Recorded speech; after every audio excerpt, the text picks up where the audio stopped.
So here we have the Jaguar XE on a 67 plate. I'm going to start off firstly by showing you around the outside of the car, and then we'll hop in and run through some of the controls on the inside. From the outside though, you can see it's a four-door car with alloy wheels and tinted windows. We're going to start off inside the boot space. First of all, as we approach the back of the car, you can see we have reversing sensors and plenty of boot space, which can be increased by folding down any of those rear seats. Okay, so we're just going to work our way back around to the front of the car, and then we'll hop in, and as I mentioned, we'll run through some of the controls from there. Just briefly before we climb in, I think it's well worth seeing the interior from this exterior point of view. There's plenty to run through on the dashboard, so let's hop in and we'll do that now. Okay, now that we're inside the car, we're going to start with the dials first of all. On the left-hand side, we have the speedometer. On the right-hand side, the rev counter.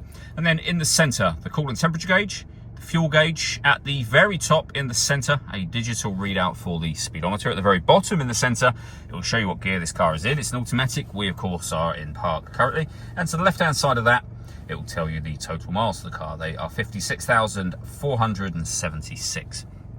You can change the information that's displayed in that middle section using buttons on the steering wheel, which are just here. We have our phone controls, we have cruise control, speed limiter, the plus and minus pedal, so you can change up and down the gear manually with this automatic gearbox, and into the center, the main touch screen. So we're on the home screen, which you can access with this physical button. We have a few other physical buttons as well, all clearly labeled, but essentially, otherwise, you can completely use the touchscreen. So when it comes to media, we have DAB, FM and AM radio, auxiliary input. We've also got Bluetooth audio. Once you pair up your phone, that will appear on screen as another option under that media heading. If we hit the climate menu just there, what we can do from here is determine the direction of the air and the heated seat temperature for driver and passenger. You have three separate temperatures for both. Back to the home screen.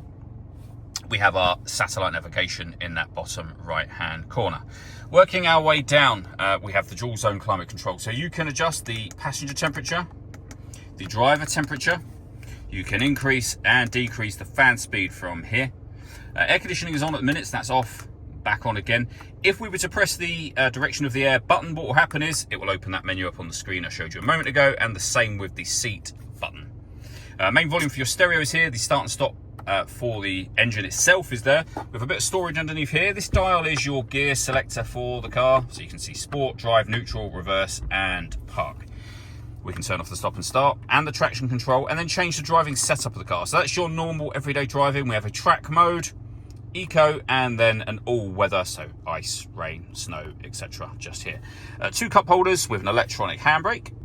And then the sunroof. So first of all, there's a sun blind you can open up. You can leave it like this, and it'll let in a lot of extra light to the cabin area. But if you wish to, you can also open as a full sliding sunroof. All that leaves me to say is thank you for taking the time to watch this video. If you'd like to come and see the car in person and have a test drive, please feel free to give us a call here at Surrey Specialist Cars. We'd love to hear from you soon.